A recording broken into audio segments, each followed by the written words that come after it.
shallots, removing the tip and slicing off the root. Cut the shallots in half and remove the inner part of the shallot.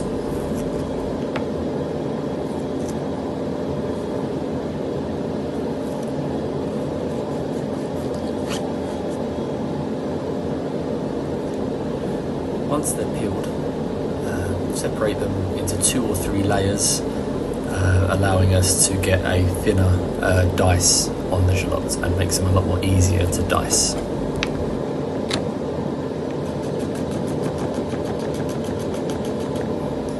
Using the bridge and claw method, and finally slice the shallots long ways into really small strips, bring them back together again, and then continue to dice through the shallot, making a really small brunoise or finely dice. And